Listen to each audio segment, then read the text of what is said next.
je pense qu'à un moment donné, hem, j'avais cette croyance que l'argent, c'était mal, ça finançait des choses qui étaient pas OK, voilà, c'est ces images qu'on peut avoir, les pro Potentiellement, c'est quand même le cas, à certains bah, à endroits. certains endroits, oui. Dans certaines banques, moi, je ne mettrais pas des sous, par exemple. Oui, mais aujourd'hui, on est aussi, nous, acteurs et en fait, c'est aussi ça, c'est qu'aujourd'hui, j'ai envie de redonner aux gens le pouvoir d'agir sur cette question financière et de pouvoir choisir dans quoi ils ont envie d'investir, dans des choses qui ont du sens pour eux.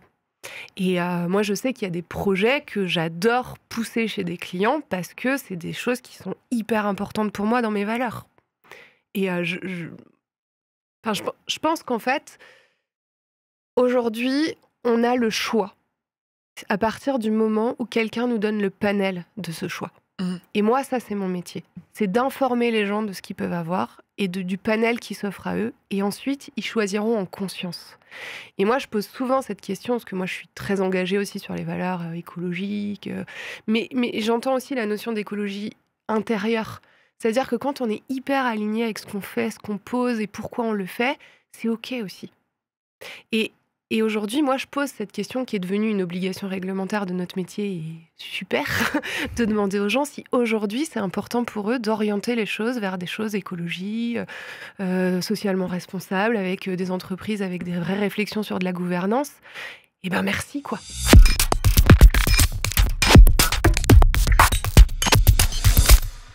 Bonjour à toutes et à tous, bienvenue sur le plateau d'Abracadabra, l'émission qui mêle vision et entrepreneuriat et donne la parole à des entrepreneurs qui contribuent à un monde nouveau.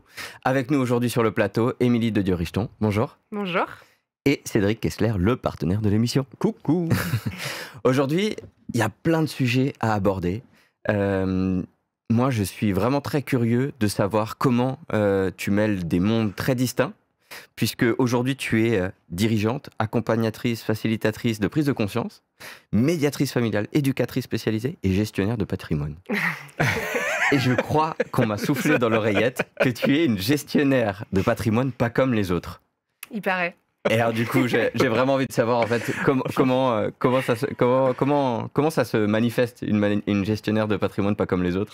Eh ben, je dirais que c'est quelqu'un qui a une approche peut-être un peu différente, pas centrée sur l'aspect purement patrimoine, pécunier, financier, mais peut-être davantage sur une approche autour de la personne. La personne, sa famille, les gens qui sont importants pour eux, ses projets, ses rêves. Moi, ce que j'aime, c'est rêver. Je suis une grande rêveuse, j'ai toujours des rêves dans ma tête. C'était ton rêve de mêler justement ces deux activités ? Absolument pas, en fait. Je pense que si on m'avait dit il y a quelques années que j'allais finir gestionnaire de patrimoine, déjà, j'aurais demandé si la personne avait pris beaucoup de drogue. Voilà. Je crois que l'aventure n'est pas finie en plus. Je pense que oui, clairement, j'aurais dit jamais de la vie, quoi. Mais je pense que ouais, j'avais même des représentations pas très chouettes sur ce métier. En fait, pour la petite histoire, c'est le métier de mon frère. Ah. Et du coup, c'est un métier que j'ai beaucoup questionné dans des valeurs, dans des réflexions, à quoi ça sert, pourquoi, ce rapport à l'argent, toutes ces questions. Et en fait, j'ai envie de dire que la gestion de patrimoine est venue un peu à moi, mais de manière pas prévue. C'est dans mon métier de médiatrice, en fait, que je me suis retrouvée à avoir des questions purement de gestion de patrimoine. Comment ça se manifeste ? Stop, c'est arrivé. Médiatrice familiale, déjà, c'est quoi ? Et comment, en fait, le côté de l'argent ou de la gestion du patrimoine arrive à cet endroit-là ? Ouais. Alors déjà, moi, la médiation familiale, c'est quelque chose que j'ai fait dans mon boulot de salariée en tant qu'éducatrice. À l'époque, j'étais sur un projet où j'organisais des visites médiatisées à destination des parents et des enfants, quand il n'y avait plus de droits pour les parents en dehors d'un lieu sécurisé. Et en fait, en protection de l'enfance, cette notion de médiation familiale et de ces espaces de rencontre sont souvent assimilés à une salle. On y va, c'est toujours la même, c'est les mêmes choses qui sont un peu à l'intérieur. Alors des fois, on fait un peu de peinture. Mais il y avait quelque chose chez moi qui vibrait pas dans ces moments. Et Et j'avais toujours envie de créer des choses différentes, d'être dans un accueil différent, d'être dans une énergie qui crée finalement du lien, qui crée des choses. Et donc j'ai eu la chance, par une association, d'avoir la possibilité d'ouvrir un lieu de médiation externalisé. Et du coup, l'objectif, c'était d'accompagner les parents à créer des projets à l'extérieur du lieu que j'accompagnais dans cette préparation pour pouvoir, le jour de la rencontre, faire un temps où on se rencontre quand même dans cet espace de sécurité, s'assurer que chacun des participants est OK pour pouvoir sortir de cet espace et ensuite mettre en place le projet qui pouvait être un projet comme, aller au parc 20 minutes, comme un projet d'organiser une sortie piscine pendant 1h30 Mhm.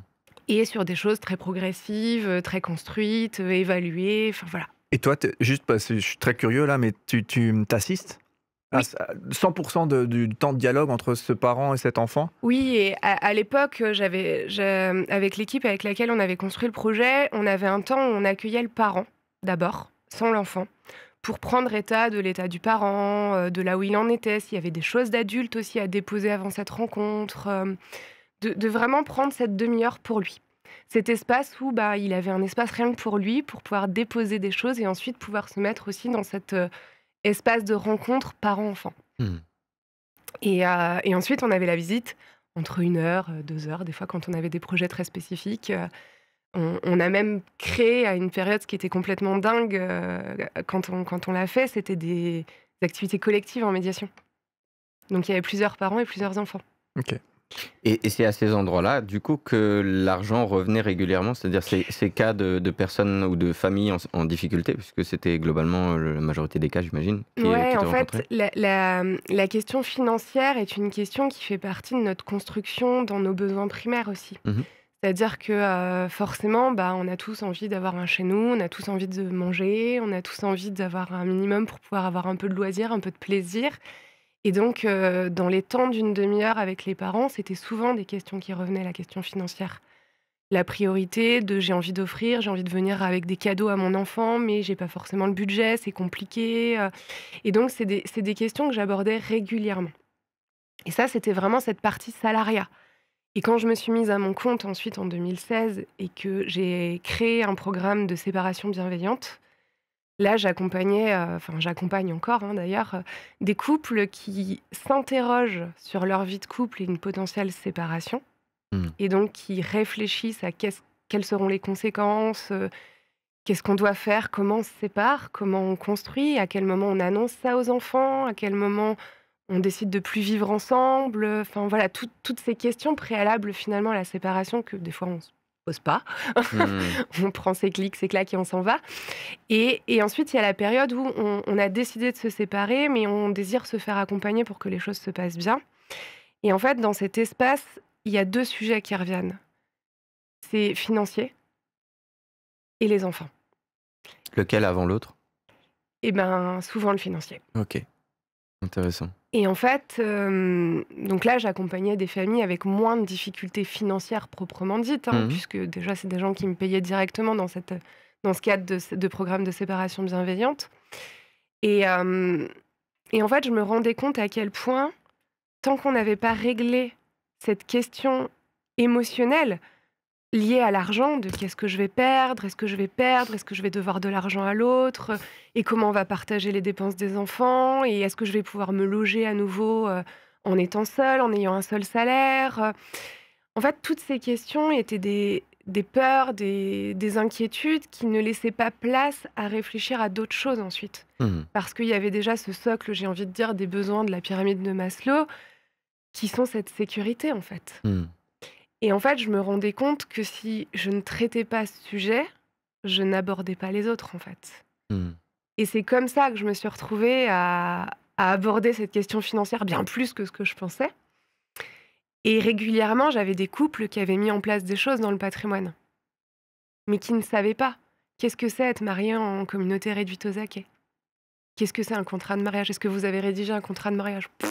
Et alors, est-ce que tu peux, à cet endroit-là, valider ou pas, infirmer ou confirmer que c'est généralement, parce que c'est un sujet qui revient régulièrement dans les discussions que j'ai dans le domaine privé plutôt, mais que c'est souvent les hommes qui ont la vision globale des finances dans le couple et que donc toi, quand tu les accueilles dans un programme d'accompagnement bienveillant, est-ce que les deux sont au courant de tout ce qui a été mis en place déjà dans le cadre du patrimoine du couple et de la famille ou non? Alors, je dirais que régulièrement, oui, c'est plutôt les hommes Ah qui ouais. ont Moi, cette j'aurais dit l'inverse, moi. connaissance Ah ouais. Ouais. sur des choses mises en place. Faudra que tu nous parles de ton couple.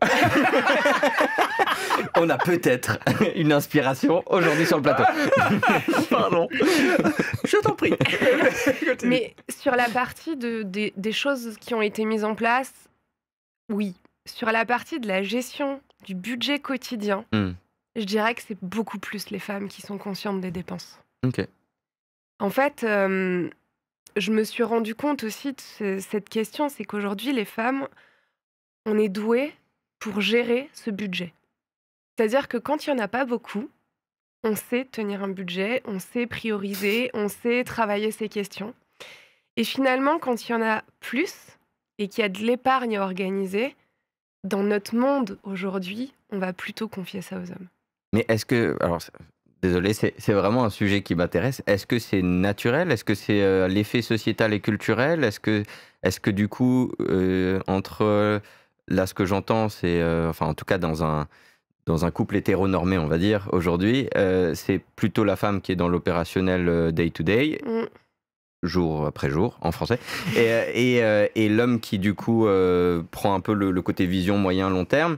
Est-ce qu'il y a un effet de la culture de la société ou est-ce que c'est vraiment, en fait, non, c'est juste comme ça et c'est naturel pour voir dissocier le Ouais, patriarcat ou pas?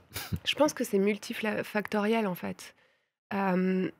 Il y a plein de choses qui sont... Déjà, tous les couples ne sont pas comme ça, Mhm. clairement. Hein. Bah, on a un exemple. Alors, le mien Qu'est-ce non que j'ai plus. pas dit? Le mien non plus, et ce, avant que je fasse le métier de gestionnaire de patrimoine, en fait. Ok. Mais parce que j'ai baigné dans une éducation de l'investissement, j'ai baigné dans une réflexion de cette vision de l'anticipation. Et donc, je pense qu'il y a la notion d'éducation, Hmm. d'éducation financière, mais aussi d'éducation tout court, en fait. Parce que moi, j'ai eu un papa qui m'a élevée à tu seras indépendante. Voilà, j'avais, je sais pas, 12 ans, il m'apprenait à changer la roue de la voiture en me disant: «Tu auras pas besoin de quelqu'un pour te changer ta Hmm. roue et tu seras autonome». Donc j'ai vécu ça aussi, donc forcément j'ai porté ça Hmm. aussi, dans le message peut-être que j'ai eu dans les familles que j'ai accompagnées dans ma carrière salariée et indépendante. C'est un message que je transmets et je pense que c'est aussi un message aujourd'hui que j'ai envie d'adresser parce qu'aujourd'hui, en gestion de patrimoine, je pense que 95 de mes clients sont des femmes. Hmm.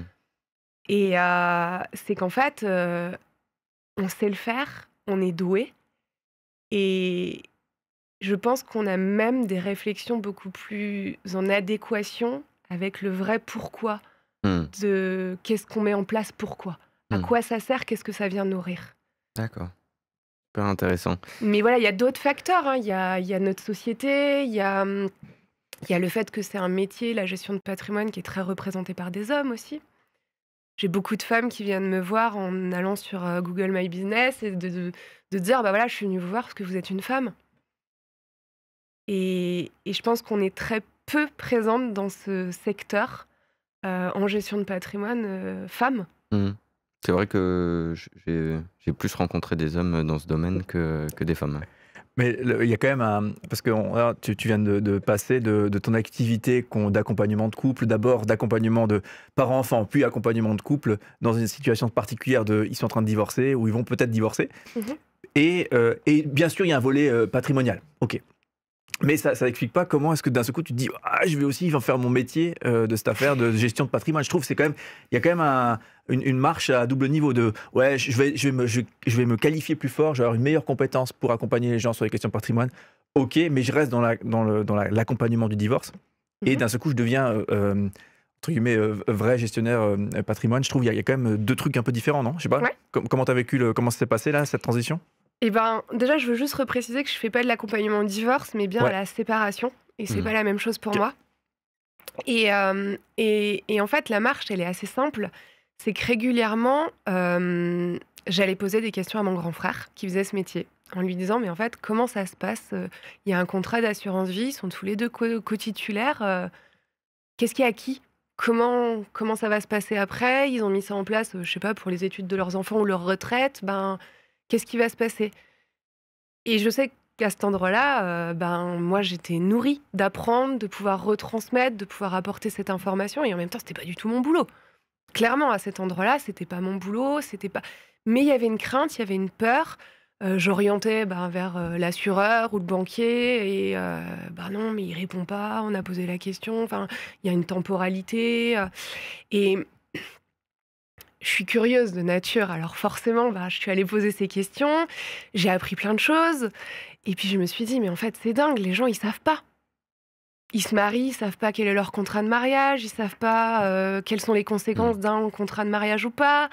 Hem, Ils savent pas réellement ce que c'est qu'un contrat d'assurance vie qu'ils ont souscrit chez le banquier parce que le banquier leur a dit: «Bah, c'est super, il faut le faire, c'est intéressant». Mais peut-être que sur le coup, on leur a expliqué, mais ils l'ont oublié, enfin et du coup, il y a plus cet interlocuteur pour pouvoir avoir à nouveau une explication, pouvoir reprendre tout ça et donc j'ai commencé à me poser toutes ces questions et mon frère un jour, de manière très drôle, hein, m'a dit: «Mais on va finir par faire le même boulot, en fait». Et là, je lui ai dit: C'était plutôt une bonne idée. C'est Hein. là, déclic. Et non, le déclic était même pas encore là. Ah ouais, ok. C'est qu'en fait, C'était la première graine. ouais, mais je pense qu'il en a semé un paquet des graines. Mais j'imagine. Mais voilà, il y a eu cet épisode, il y a eu l'épisode où on a travaillé la succession de nos parents en anticipation. Du coup, Hmm.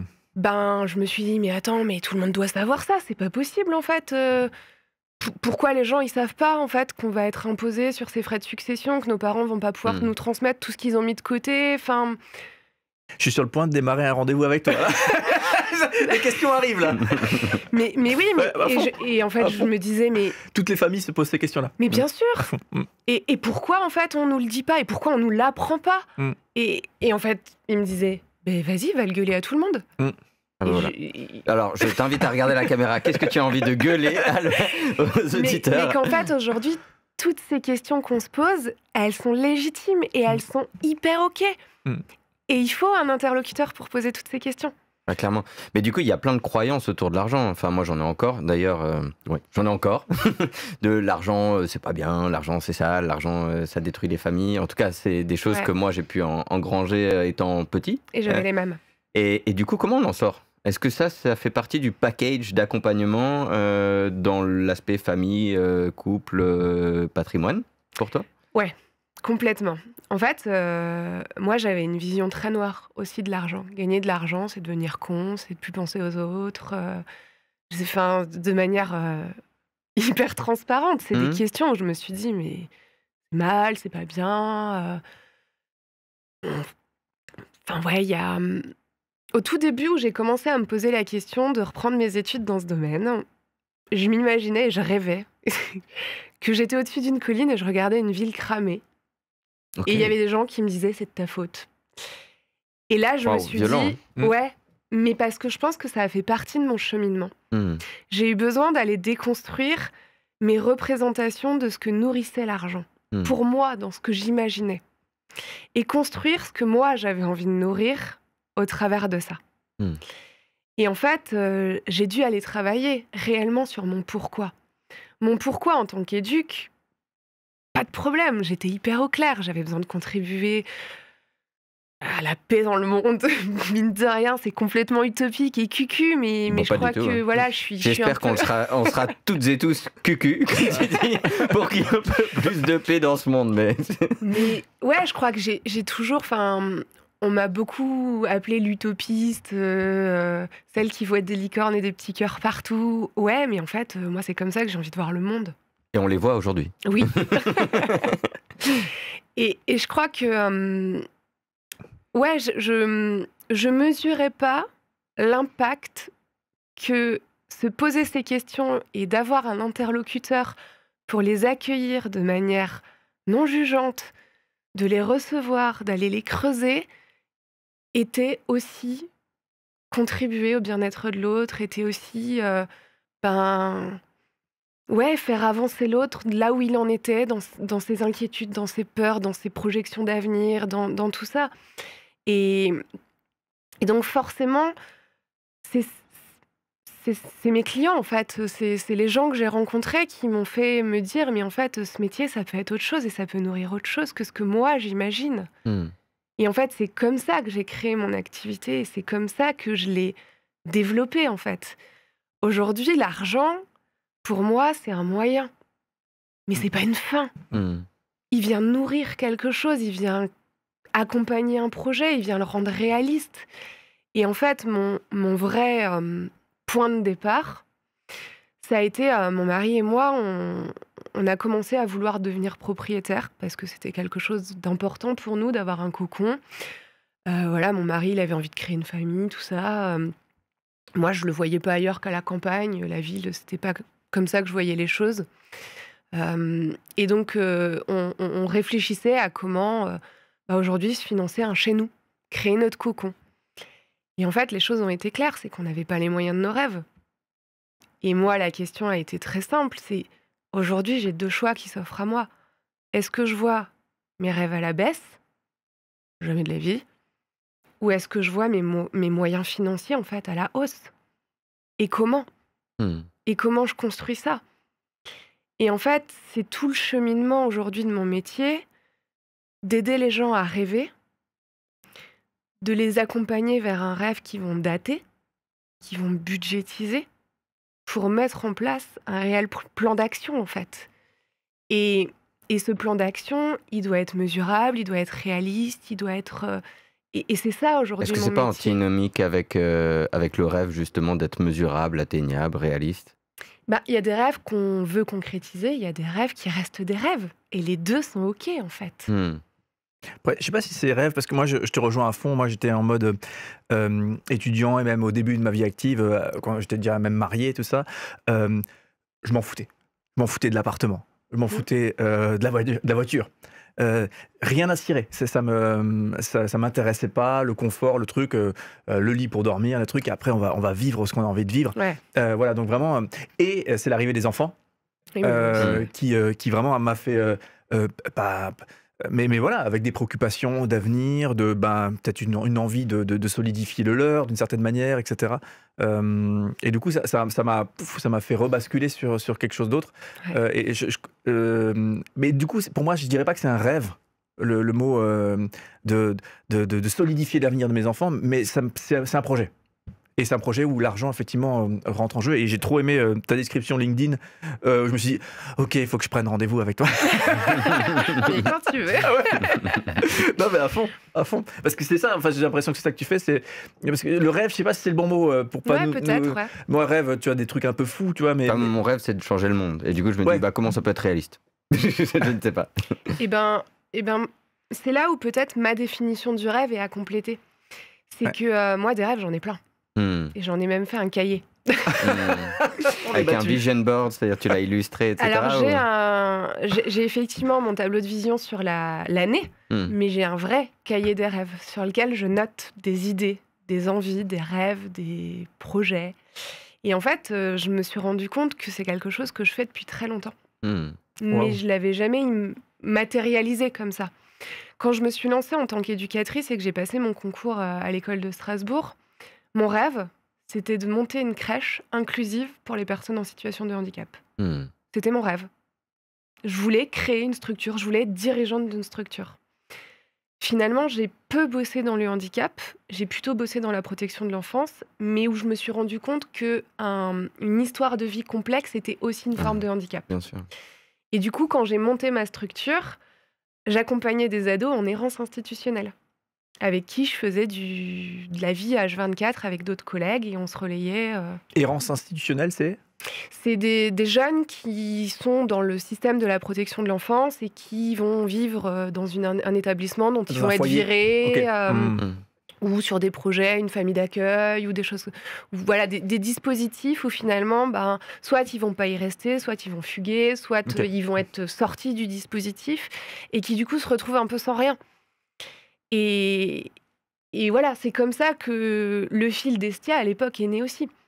Alors, justement, sur la création du fil d'Estia, tu nous as partagé, hors plateau, qu'il y a eu un déclic, une phrase, une question d'un inspecteur du travail. Ouais. Et donc j'aimerais bien en fait revenir dessus et après du coup de dérouler le fil justement en fait Fil d'Estia, pourquoi ce nom et ça signifie quoi et pour toi? Ouais. Ouais, alors j'ai toujours rêvé, hein, de monter quelque chose. Ça a toujours été, ce petit rêve quand je suis rentrée à l'école d'éduc et hem et un jour, voilà, on a eu un souci dans une institution avec une directrice qui a dû être licenciée pour, faute grave, des choses une directrice que j'appréciais énormément et qui me suivait un peu dans des projets fous et qui avait aussi des idées de révolutionner un peu la protection de l'enfance. Et hem et c'était un peu elle qui me faisait tenir, dans ce milieu, de cet espoir de me dire qu'il y avait des choses qui pouvaient se construire autrement, et le jour où elle est partie, on a un inspecteur, enfin voilà, ils sont venus faire une enquête, une petite cellule, de crise, tout ça. Waouh. Et hem et voilà, moi, quand il m'a rencontrée, je lui disais: «Voilà, j'ai rien à dire, je veux pas rentrer dans ces histoires de qui a fait quoi, qu'est-ce que j'en pense, je m'en fous, je veux pas rentrer là-dedans». Il me demandait, voilà, mon bien-être au travail, je lui disais: Ouais, bon, je sais pas, enfin, je fais mon boulot, moi, ce que j'aime, c'est être, ailleurs que dans l'institution, c'est être avec les jeunes, avec les familles, monter des trucs». À l'époque, voilà, on avait créé de la sophro pour les mamans quand les enfants étaient à l'école. Mmh. J'adorais ça, je faisais des ateliers famille les week-ends, on faisait la popote et puis on ratchait, on faisait des jeux de société, puis j'aimais ça, enfin voilà. C'était un peu toutes ces questions de rassembler, de voilà. Et un jour, il me dit: «OK, et comment vous voyez l'avenir pour vous, dans cette association et tout ça?» Et là, le blanc, et je lui dis: je sais pas. En fait, je le vois pas l'avenir, j'en sais rien, enfin». Il me dit: «Mais ça serait quoi votre idéal?» Et je lui dis: «Bah, je sais pas, je voudrais changer plein de trucs, je voudrais qu'on crée On a des sorti le parcours.» livre des rêves. Ça sent le cahier. Voilà ma bible de rêves. Mais ouais, j'aimerais, qu'on accorde plus de temps à ces familles, qu'on leur donne la parole, qu'on leur permette de dire: «Bah, je suis pas d'accord», qu'on les intègre au placement de leurs enfants, qu'on accepte que certaines familles, parfois, elles sont prêtes à récupérer leurs enfants et puis 3 mois plus tard, c'est plus le cas, et c'est OK. Et en fait, c'est hyper sain qu'ils puissent le dire et qu'on puisse être là et qu'on puisse accompagner ça et pas leur dire: «Ah bah oui, mais il y a 3 mois, vous vouliez les prendre». Mmh. Et en fait, c'était un peu tout ça, et je lui disais: «En fait, moi, ce système, il me paraît tellement farfelu, Bah oui. en fait, la vie, elle est mouvante, nos états émotionnels, psychologiques, ils sont mouvants, c'est des parcours pour certains parents qui étaient aussi très complexes, avec des difficultés multiples et variées», enfin, et je sais pas, je lui dis: «J'en sais rien, je sais pas, je vais finir, à la caisse du Monoprix», j'ai fini par lui dire. Ah ouais. Ah ouais? Mais parce que je crois que je perdais le sens aussi. Ouais. Et Mais là, il m'a dit une phrase terrible ah qui vas-y. était, «Mais vous avez pas le sentiment d'être sous-exploité, en fait?» Oh. Et là, j'ai chialé. Il avait mis le doigt, clairement, là où j'étais en difficulté. Mmh. Et en fait, j'avais toujours 10 000 projets, et en réunion d'équipe, on me disait toujours: «Ouais, Tranquille. vas-y, on va déjà faire ce qu'on a à faire, détends-toi, et puis on verra, oui, on en reparlera l'année prochaine, T'étais entravé, quoi. Ah ouais, et puis en fait, Ouais. moi, des idées, j'en ai 800, Ouais, tout le OK. temps, et Trop bien. c'est un problème, hein. Ou pas. Mais oui, j'avais envie de plein de trucs, j'avais envie d'essayer plein de trucs, enfin voilà, construire en palette un salon de jardin pour les ados pour qu'ils puissent venir se poser dans l'asso, enfin plein de choses, de la sophro, ouais, Mmh. des projets, partir en séjour avec des familles, avec leurs gamins pour pouvoir les observer dans un cadre différent, sur du plus long terme. Enfin voilà, mais c'est des choses que j'ai posées. Mais souvent, je partais comme une bombe, puis je me retournais, et puis, bah Mmh. les gars, vous êtes où? J'avais perdu mes collègues, j'avais perdu, Mais t'as voilà. tourné la page facilement de quitter ce truc? Non, Parce que quand tu as, je pense, vécu le truc du dialogue entre des parents et leurs enfants, sur ces espaces safe, enfin, ça doit être tellement fou, un peu, ce qui se passe, et ce que les enfants vivent, ce que les parents vivent. Et toi, ouais, ouais, je crois que j'avais des liens, vraiment de proximité avec les familles que sûr. j'accompagnais, déjà par la densité de l'accompagnement. Moi, j'étais quand même presque 3-4 fois par semaine dans les familles, je suivais les jeunes en individuel, ça sur 6 mois, renouvelable des fois 1 fois, des fois plus, donc oui. Et en fait, quand je suis partie, j'ai dit au revoir aux familles en leur disant, «Voilà, j'ai fait une demande de rupture conventionnelle pour réfléchir à d'autres choses, je suis pas sûre de revenir». Mais j'ai dit au revoir. Et il y a une famille qui m'a dit aussi une chose qui m'a beaucoup touchée, c'est elle m'a dit, mais c'est trop dommage, vous étiez un extraterrestre dans ce milieu, c'était trop bien. Mmh. Et c'est une maman qui, avant de partir, m'a dit, ok, je suis prête à faire une lettre au magistrat pour demander le placement de mes enfants à nouveau. Et c'est elle qui l'a rédigée. Et ça a été ma plus belle victoire le jour où j'ai quitté cette dernière expérience salariale, en fait. De me dire que, en fait, c'était ça que je cherchais à faire. Je suis pas là pour dire aux gens ce qu'ils ont à faire ou leur dire, bah voilà, on va vous retirer vos enfants parce que j'ai décidé que c'était pas adapté pour eux. Enfin, moi, ce que je veux, c'est que les gens ils se rendent compte, en fait. Et c'est la même chose dans les deux activités. C'est que je suis pas là pour dire ce qu'il faut faire, même en gestion de patrimoine. Je suis juste là pour aider les gens à se rendre compte. Du coup, est-ce que c'est pas justement un peu ce que tu as vécu par cette phrase de cet inspecteur du travail qui met le doigt sur quelque chose quand tu accompagnes, de dire tiens, moi, de mon point de vue, de mon recul, je vois que là et là, il y a des sujets et tu questionnes comment ça se passe et comment surtout cette bienveillance, puisque c'est un terme aujourd'hui qui est utilisé un peu partout, comment toi tu incarnes cette valeur dans ces accompagnements entre fermeté, ouverture. Sur les deux activités? Alors, parce que du coup, c'est vraiment distinct. Parce que moi, ce que j'entends là, c'est que, en fait, est-ce que pour toi, c'est complètement distinct parce que j'avais la sensation que du coup, tu as réussi à fusionner ou quelque part. Enfin, c'est ce que tu m'avais dit d'ailleurs dans ta mission quand on avait échangé autour de cette idée de faire l'émission ensemble. Tu avais dit ma mission, c'est de décomplexer nos relations avec l'argent. Ouais.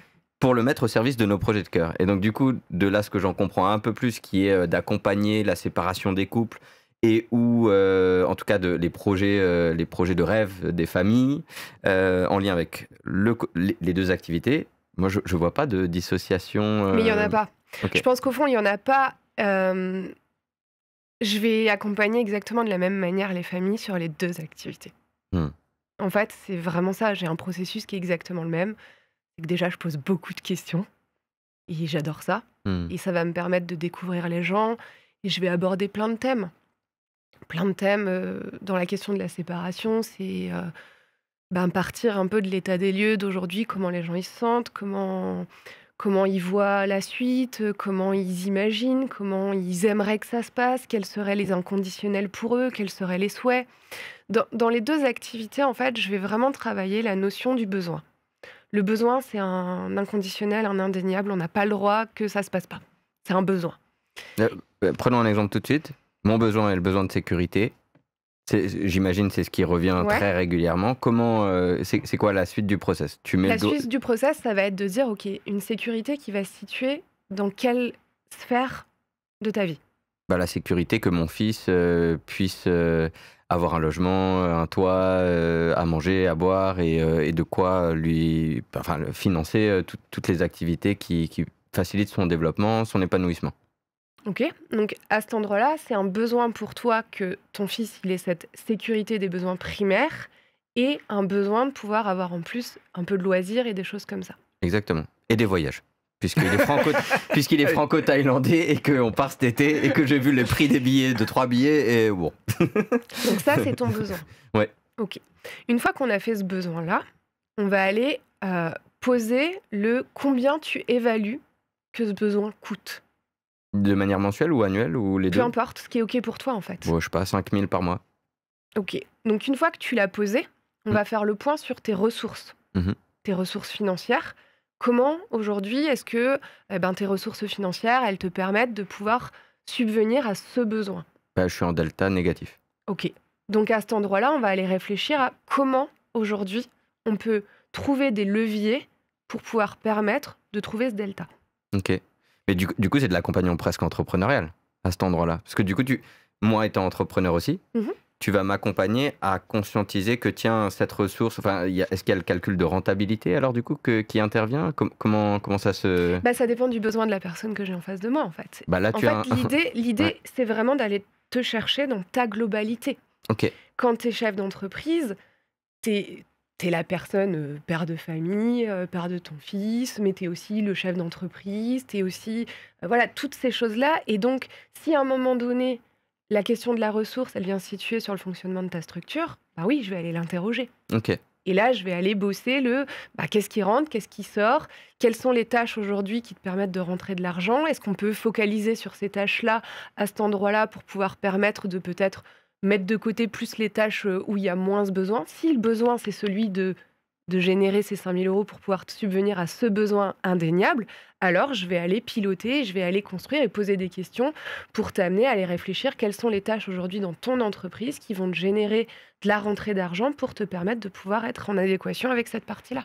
Ok. Et là, on n'est pas encore rentré dans la gestion de patrimoine à proprement parler, ou si quand même, c'est-à-dire que tu peux identifier des pistes qui, par investissement, PER, PEA, assurance vie, etc., qui interviennent déjà, même s'il y a un delta, ou non, d'abord on met le besoin et ensuite on réfléchit à la suite. En fait, le produit, pour moi, il est accessoire. Ok. Il est juste l'outil. Et parfois, il n'y en a pas besoin. Donc, produit, j'imagine que tu parles de produits financiers pour celles de ceux qui ne sont pas forcément... assurance vie, Ok. PEA, enfin peu importe, tout ce qui va être produit.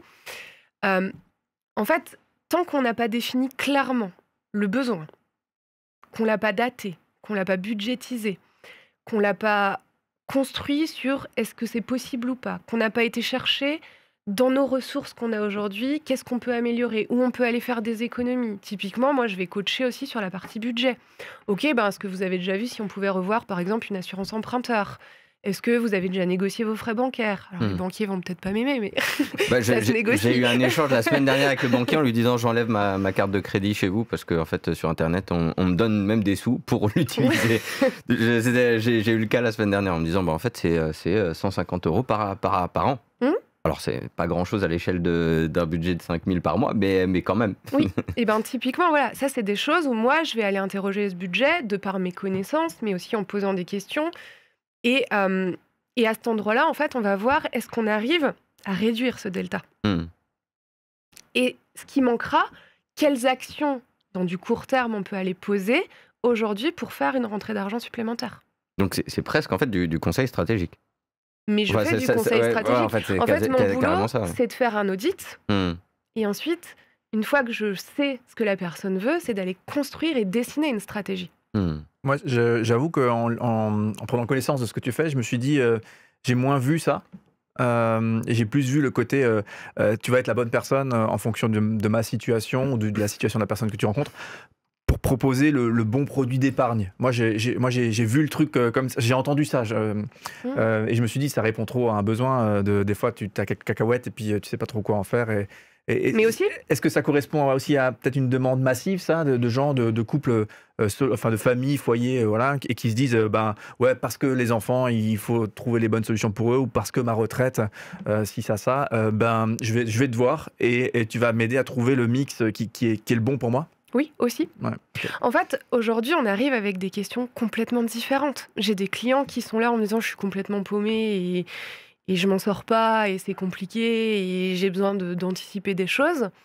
Et j'ai des clients qui sont là et qui me disent, je sais pas, je viens de perdre un parent, j'ai de l'argent, je sais pas quoi en faire. En fait, aujourd'hui, moi, j'ai monté quelque chose qui permette de faire de la répartition de richesse.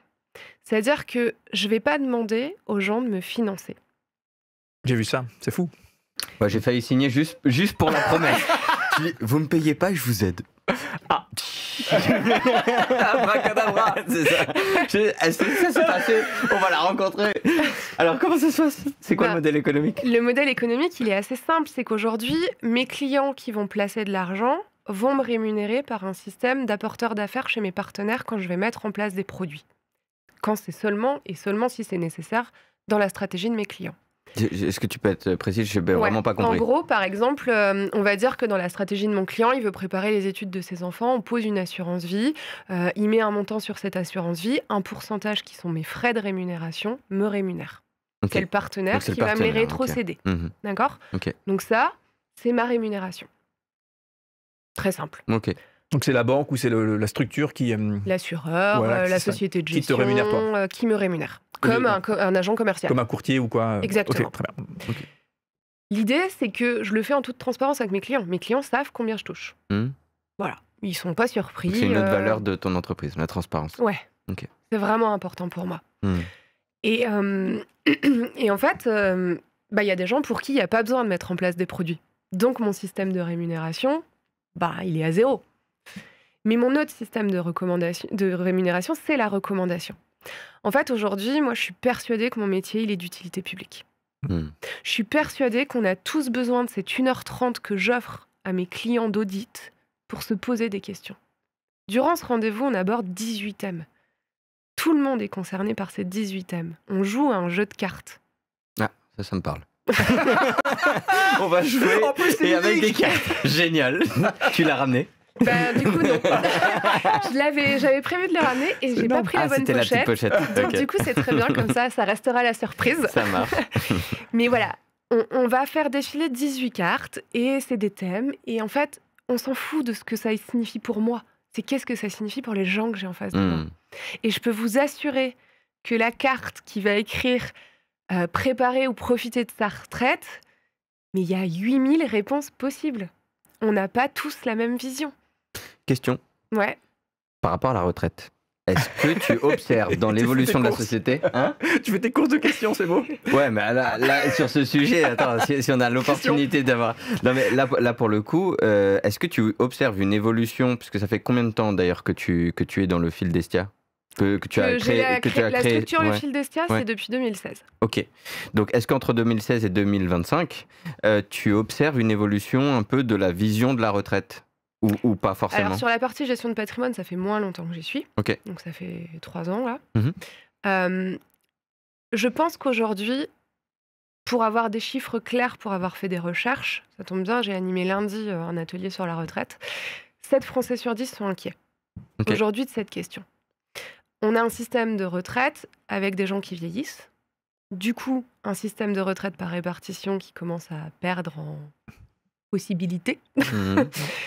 Et donc, forcément, soit une augmentation du temps de travail et des trimestres qu'il va falloir valider, et en parallèle, une baisse de notre pension de retraite Une augmentation des prix des maisons de retraite au passage. aussi. Non, mais si on veut noircir le Un tableau contexte un un peu peu noir, plus. Ouais, voilà. on va Ah, se... mais en fait, c'est flippant. Mais c'est une vraie réflexion. Et aujourd'hui, dans notre système, on est en train de glisser tout doucement sur des choses où on va devoir compter sur nous, en fait. Et comment on construit ça et comment on réfléchit à ça? Aujourd'hui, on n'a pas tous les mêmes ressources, on n'a pas tous les mêmes besoins, on n'a pas tous les mêmes envies plus tard. Moi, j'ai des gens qui me disent je m'en fous, moi je me barrasserai, je partirai à l'étranger, j'irai vivre en Thaïlande. Enfin, il y a plein de projets différents. Et il y en a d'autres, moi j'ai envie de me poser dans mon chez-moi avec un transat et un bon bouquin et que plus personne m'embête. Mais en fait, Et moi, dès l'âge de 40 ans. Mais c'est mon point de vue. C'est mon rêve. Oh, il est énorme. Non, mais mon rêve. Ah, c'est vrai. Alors, je continuerai à faire des projets, tu vois, mais enfin, bon, je suis peut-être un cas à part, mais je vais prendre cette heure et demie de diagnostic, mais c'est une vérité. Et plus je communique avec ma génération, alors j'ai entendu récemment quand je fais partie des boomers. moi aussi. Alors après, on accueillera Johanna qui représentera une autre réalité, mais en tout cas, j'observe autour de moi que moi et peut-être mes semblables, en tout cas dans cette génération, on n'a plus du tout l'état d'esprit de 60, je sais pas quoi, on va aller à la retraite à cet âge-là.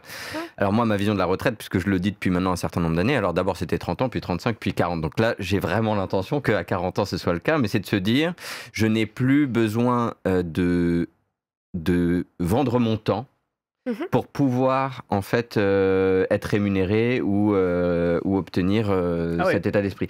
Et du coup, en fait, me dire, si je passe 3 heures ici à Bracadabra, j'ai pas besoin de me dire quelle est la rentabilité de mon temps. Je continuerai toute ma vie, je pense, et même après l'âge de retraite légale, quel que soit le pays d'ailleurs, à monter des projets, à contribuer à des projets, et j'adore ce que je fais. Mais j'ai envie de sortir de mon esprit.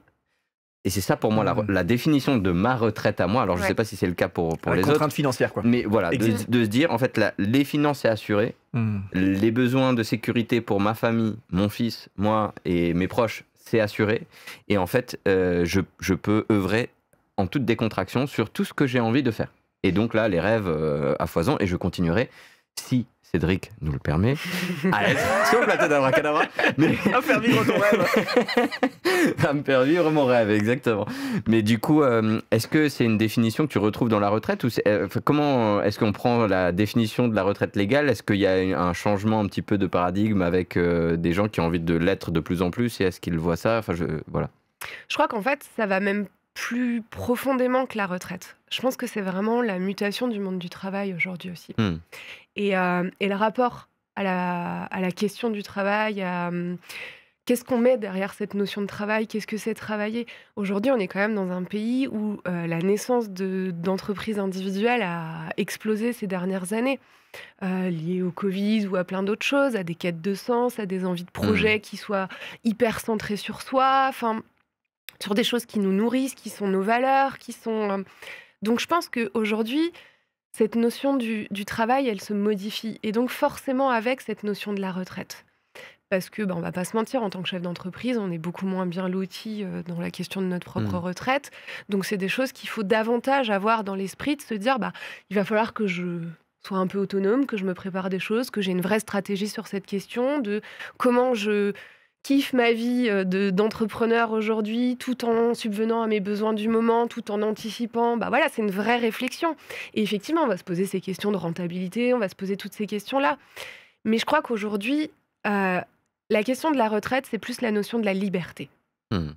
Et je trouve que il y a la génération, que je vais parler de la génération de mes parents, autour de 70 ans, où ils ont bossé. Enfin, moi, j'ai quand même 2 parents qui ont fait un burn-out, qui se sont donnés au boulot, qui ont été déçus parfois de ce qui se passait dans le boulot, qui ne se sont pas sentis reconnus, et ça a laissé des séquelles aussi pour nos générations. Hmm. Je sais que moi, aujourd'hui, je pense que je serais en incapacité de retourner dans le monde du salariat, déjà parce que je serais impossible à manager, et puis parce que j'ai eu trop de liberté, en fait. Et je crois qu'aujourd'hui,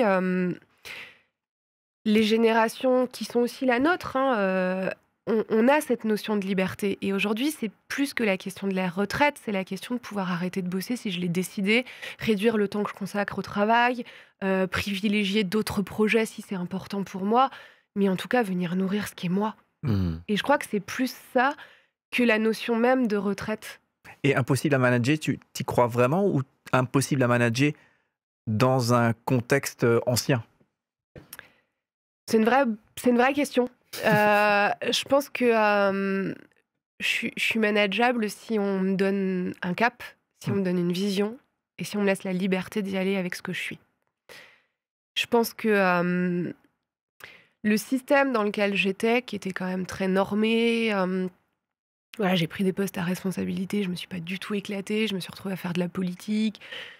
Enfin, je m'éclate pas là-dedans. Mm.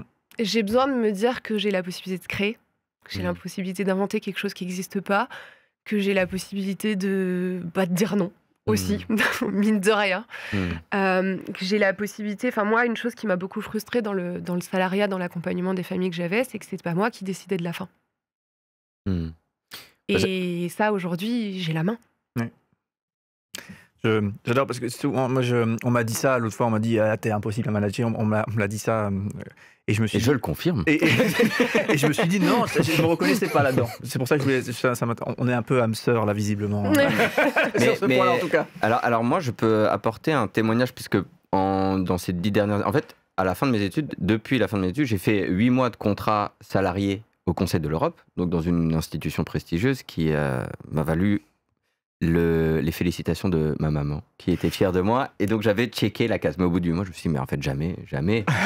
Si maman va dire. Je vais aller dans le monde associatif sans argent. Alors parce que ma relation avec l'argent était complexe et se décomplexifie toujours un peu. Et en fait, depuis 2 ans maintenant, je suis obligé de faire une allusion à Nous Tous et Nous Tous Pro plus particulièrement, puisque j'y suis et que j'ai trouvé à l'intérieur un exemple de possibilité de pouvoir être... alors j'ai une posture d'indépendant, c'est-à-dire j'ai ma structure qui est en partenariat avec Nous Tous qui est donc portée par la paroisse Saint-Pierre-le-Vieux à Strasbourg. Mais en fait, je suis pleinement intégré, j'ai un peu la posture d'intrapreneur indépendant. Et là-dedans, je m'y suis retrouvé, mais à tel point que... Alors, je n'irai pas là-bas parce que j'ai plein d'autres projets en parallèle, mais en fait, le fait que cette entreprise sociale, pour le coup, ait décidé de donner confiance à quelqu'un comme moi dans son profil impossible à manager, par Arnaud, donc, qui est lui la source globale ou le porteur de l'ensemble de tous les projets à l'intérieur de Nous Tous, il a dit, bah tiens, toi, tu as le bon profil et tu peux aller porter Nous Tous Pro. Et du coup, il m'a donné cette liberté de créer. Bah, d'ailleurs, Abracadabra est né de ça, hein, dans le premier épisode qu'on a tourné ici. Il me donne cette capacité, il me donne des moyens pour pouvoir le faire et des retours bienveillants et d'encouragement. Bah tiens, ouais, c'est une bonne intention, viens, et on chemine ensemble. Et du coup, je me demande si c'est pas un de ces nouveaux modèles, quand tu disais justement système ancien, dans lequel j'ai été, c'est-à-dire Conseil de l'Europe, voilà. Système nouveau qui est des structures de cette nature, des entreprises. Alors aujourd'hui, on parle d'entreprises régénératives, d'entreprises libérées, etc. Il y a plein de modèles. Mais en tout cas, Nous Tous, c'est cette capacité, même pour les personnes qui sont en salariat d'ailleurs dans Nous Tous, de pouvoir dire, bah, en fait, toi, tu portes une partie du projet et tu es libre de créer à l'intérieur de celle-ci. Évidemment, avec un garant, gardien du temple, gardienne du temple, peu importe comment on dit, mais qui va garder, préserver la vision, l'ADN, les valeurs et le champ, le périmètre de là où on intervient. Mais à l'intérieur du petit champ ou du champ spécifique, on a loisir de pouvoir s'éclater. Et c'est pour moi un de ces nouveaux modèles, en fait, qui rend possible potentiellement, en tout cas qui m'a donné une lueur d'espoir sur, en fait, il y a des modèles qui peuvent fonctionner, même pour des profils entrepreneuriaux. Ouais. Alors je me demande si ça va se démocratiser, mais je pense que les entreprises, elles ont un vrai besoin de mutation. Et j'ai vu un petit bout d'émission de gens qui sont passés ici dans cette... On n'a pas accueilli Jean aussi. Dans cette recherche incroyable de transformer le monde de l'entreprise, de cette réflexion, de faire naître des collaborateurs, des idées incroyables pour pouvoir faire grandir des entreprises. Moi, je sais que j'utilise un outil de la gestion de patrimoine en entreprise qui est l'épargne salariale sur ces questions-là aussi. En fait, c'est une façon pour moi d'entrer dans des structures et d'aller proposer un audit pour aller réfléchir aujourd'hui à comment cette épargne salariale, qui pour certaines est une obligation réglementaire, peut devenir une vraie opportunité de transformation et de réflexion pour rendre acteurs des collaborateurs, pour réfléchir à les récompenser de la progression d'une entreprise, de l'augmentation d'un chiffre d'affaires ou d'un bénéfice, et de travailler ces questions sur une vraie posture de manager complètement différente, en fait. Et en fait, aujourd'hui, on a été élevé dans une culture de la carotte financière. Moi, je vois ça un peu comme un âne à qui on a donné une carotte en lui disant « bosse, tais-toi et tu verras, t'auras ta retraite ». Image un peu violente. Mais c'est comme ça que je la vois, en fait. Et je sais que... En fait, il y a aussi quelque chose qui a résonné, et je vais revenir peut-être dessus aussi, c'est que tu disais, voilà, j'ai eu un check de ma maman qui me disait, voilà, j'ai bossé au Conseil de l'Europe. Moi, quand j'étais petite, j'ai jamais voulu faire autre chose qu'être éducatrice. C'était mon... Voilà. Je sais pas comment c'est venu, mais ça a toujours été comme ça a toujours été aligné pour moi. Et je sais que mes parents, ça a été complexe pour eux. De me dire, mais choisis un vrai métier. Un métier où tu vas gagner de l'argent, un métier où tu seras en sécurité. Ouais. Et tu le feras en loisir. Tu iras faire du bénévolat, ça sera sympa, c'est cool, mais choisis un vrai métier, quoi. Moi, je l'ai eu, celle-là aussi. Ouais. Et je crois que c'était mon chemin, en fait. Parce que mon chemin, c'était d'être connecté à l'humain, d'être connecté à tout ça, pour pouvoir nourrir l'humain au travers d'autres outils que j'ai appris ensuite en travaillant sur la gestion de patrimoine, en allant prendre des connaissances. Et j'ai eu un sentiment de soulever un tapis d'un monde que moi-même, je ne connaissais pas. Enfin, moi, il y a 5 ans, déclarer mes impôts, c'était compliqué, hein, je le dis en toute honnêteté.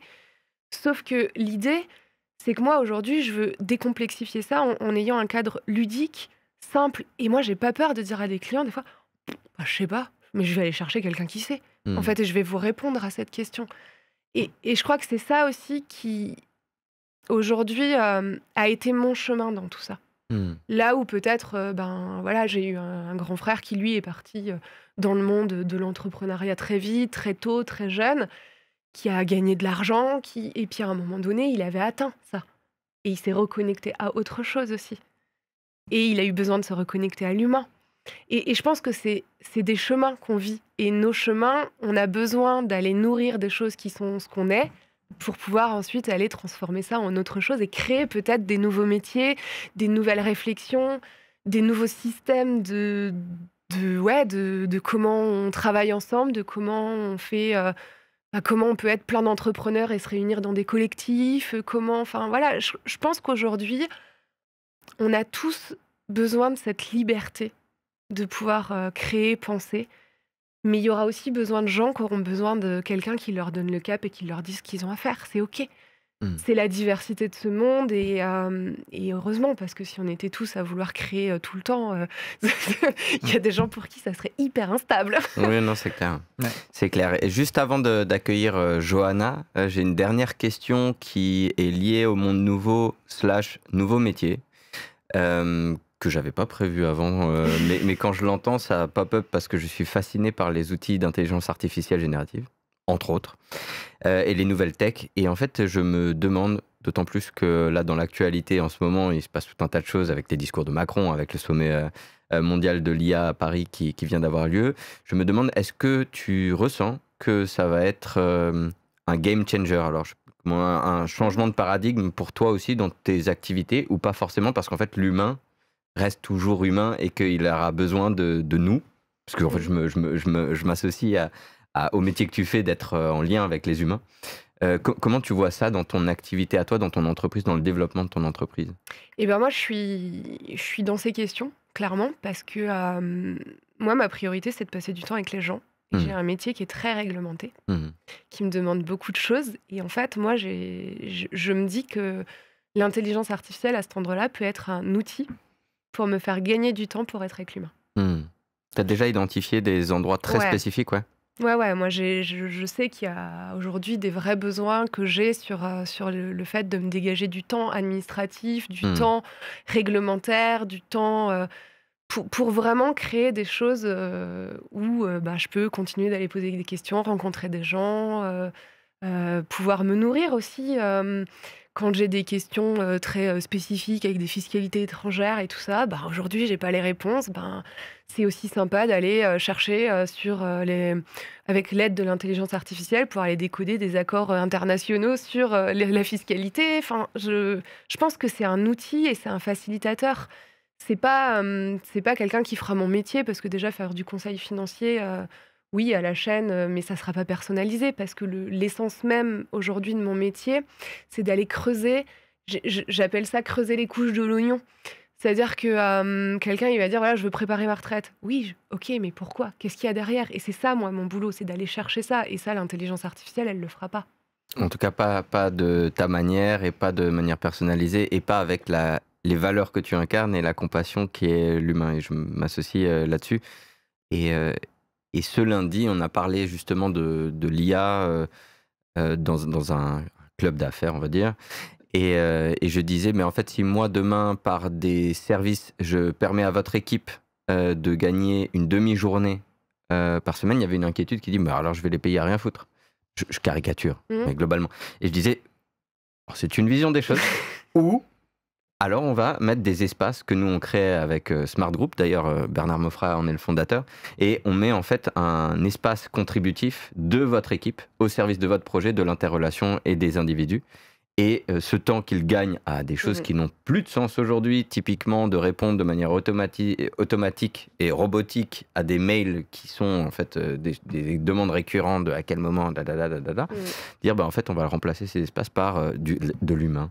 Et du coup, ça a ouvert une porte pour la première fois. Enfin, je l'ai perçu dans leur regard, qui ne voyaient plus les espaces qu'on offrait, c'est-à-dire des contenants vides mais habités pour accueillir du contenu. Non pas comme, en fait, c'est inutile, mais non, en fait, il y a du sens, parce que si oui, ils gagnent du temps, alors là, il y a peut-être une opportunité de pouvoir travailler avec toi, Cédric, avec Smart Group, avec nous tous pro. Et je trouve qu'il y a un changement, en fait, qui s'opère même dans la conscience des dirigeants en ce moment sur les transformations, etc. Eh bien, merci. On va inviter du coup Johanna qui va représenter la jeunesse, la fraîcheur et l'impertinence peut-être sur ce plateau. Accueillons-la, tout simplement. Johanna sur le plateau. Hello. Hello. Hola, bienvenue. Vent de fraîcheur. Merci. Vent de fraîcheur, bonjour. On le sent tout de suite, d'un coup. Un petit chewing-gum. Voilà. Alors, Je fais là pas mal de gens apparemment. Alors Johanna était behind the scene, elle était derrière les écrans, elle nous a écoutés, suivis et elle a, je suis sûr, des choses à nous dire et à nous partager. Absolument. Bah, du coup, je vous ai entendu quand même pas mal parler de retraite.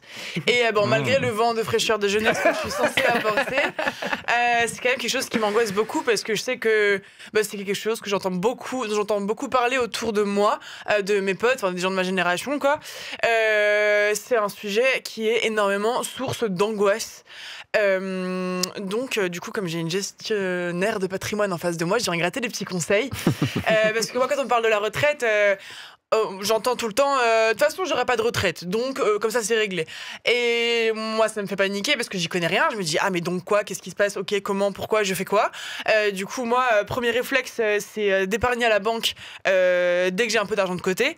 Mon deuxième réflexe c'est de tout plaquer planquer sous mon matelas parce que le jour proche probable où les banques feront faillite, je serais bien dans la merde si j'ai fait ça, si je les ai mis Vente fraîcheur.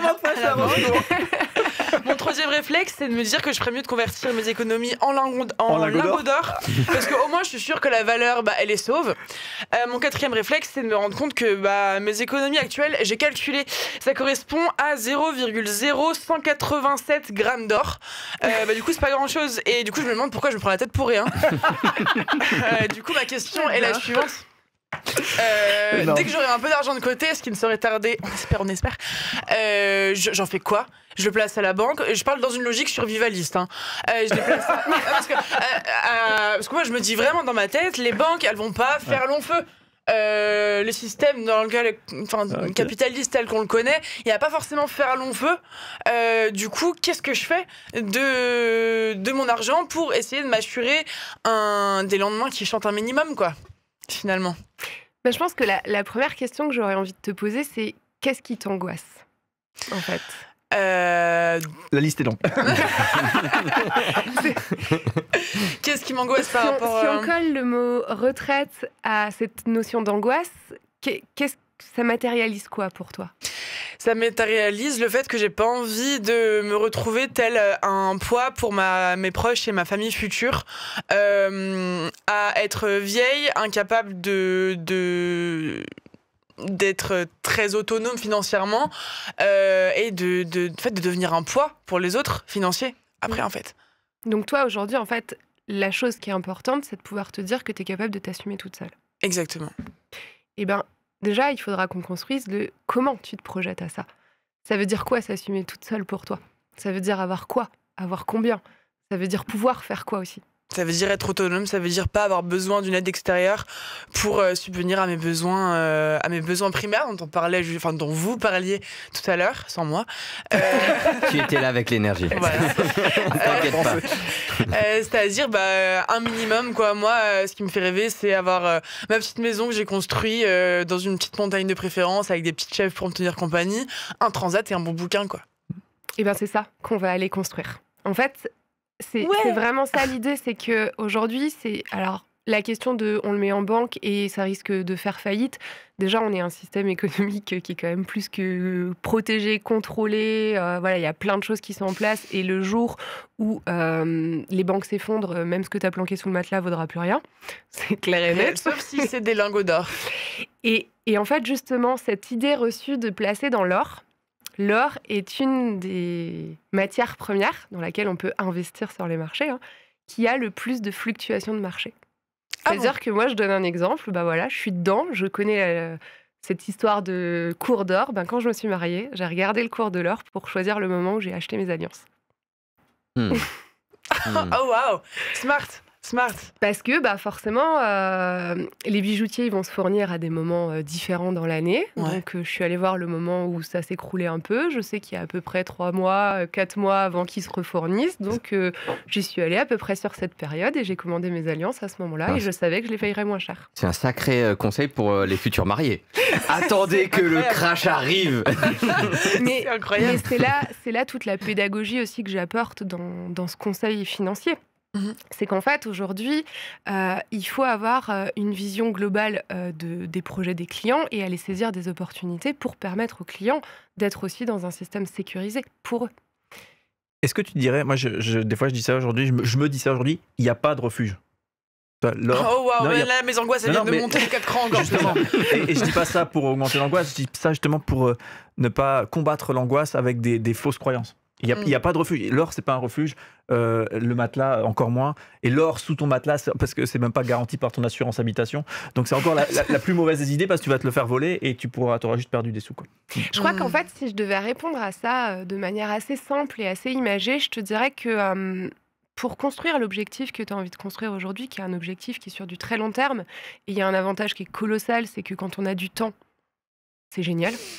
Ouais, il faut Donc du temps. c'est hyper intéressant aujourd'hui que des jeunes comme toi se posent ces questions et mettent en place des solutions qui sont aujourd'hui de la petite économie de ta soirée avec tes potes où tu la mets de côté une fois par mois et que tu fasses ça pendant des années, ça va être beaucoup plus efficace que quand tu t'y prends 5 ans avant l'âge à laquelle tu vas partir à la retraite. Déjà, ça, c'est une des premières des choses. Ensuite, je te dirais, c'est un peu comme construire une maison, construire un patrimoine. Tu as la première des choses qui sont les fondations. Les fondations, c'est simple, c'est ce qui va poser la base de toute ta maison. Si tu merdes sur tes fondations, bah, ta maison, elle risque des défauts de structure, une fissure, ou tu l'as construit sur pilotis, ça prend l'eau, ça prend l'air, à un moment donné, C'est tout ce qu'il y mauvais a dessus. investissement. Non, c'est le fait de... cette fondation, ça va être le fait d'avoir un matelas de sécurité. Ok. Un matelas de sécurité qui va permettre de pouvoir faire face à des aléas, quels qu'ils soient, qui vont permettre à un niveau psychologique pour chacun. On n'a pas tous besoin du même niveau de sécurité. Il y a des gens qui vont me dire j'ai besoin d'avoir 1000 balles de côté, j'en ai, ils vont me dire j'ai besoin d'avoir 50 000 balles de côté. Ok, on n'a pas tous le même niveau. Après, c'est mon boulot de faire la pédagogie de qu'est-ce qui est par rapport aux besoins de mes clients, par rapport à leurs dépenses, par rapport à tout ça. Mais déjà, on va poser ça. Une fois qu'on a coulé les fondations, on va pouvoir aller construire des choses. Et un patrimoine, ça se construit avec deux, j'ai envie de dire, gros murs qui sont de l'épargne financière, c'est de la disponibilité, c'est ce qui va financer des projets auxquels tu as posé une date ou pas forcément. Je sais que je voudrais le faire, je ne sais pas exactement quand, mais en tout cas, j'ai posé une date et j'ai commencé à préparer quelque chose qui puisse être consacré à ce projet. Et il va y avoir quelque chose que les Français adorent, c'est de l'immobilier. Tu disais, voilà, moi j'ai envie de ma maison, de mes chèvres, tout ça. C'est avoir finalement ce petit coin, ce petit lopin de terre où on est chez soi, on est sécurisé, ça nous appartient et on se dit peut-être que personne viendra nous embêter. Et bien, c'est aussi une forme de sécurité. Et finalement, j'ai envie de dire, ce mur en immobilier, c'est une façon d'avoir des revenus complémentaires. C'est-à-dire que si tu l'achètes aujourd'hui avec des leviers qui sont soit tu utilises ton épargne et du coup tu le places là-dedans, mais matériellement ça n'existe plus, mais tu as des murs, tu vas l'utiliser en utilisant peut-être le levier du crédit, et du coup ces murs ils appartiennent pour le moment à la banque. On espère qu'elle s'effondre avant que tu aies fini de payer. Ça m'arrangerait. Mais à un moment donné, tu vas plus le payer ce crédit. Et donc, tu auras un petit peu plus pour pouvoir faire d'autres choses. Et puis, il va y avoir d'autres leviers qui peuvent se mettre en place pour construire ce patrimoine. Et donc là, on va aller utiliser d'autres choses qui sont la fiscalité, qui peuvent être aussi des outils sur lesquels on peut orienter sa fiscalité pour se créer du patrimoine pour plus tard. C'est aussi des choses qui sont possibles. Et donc, quand on a créé déjà ces deux gros murs sur ces fondations solides, ensuite, on va aller mettre un toit à cette maison. Et là, on va aller construire d'autres choses. On va aller pouvoir bosser des choses un peu plus sympas. On va pouvoir aller travailler des souhaits. On va pouvoir... voilà.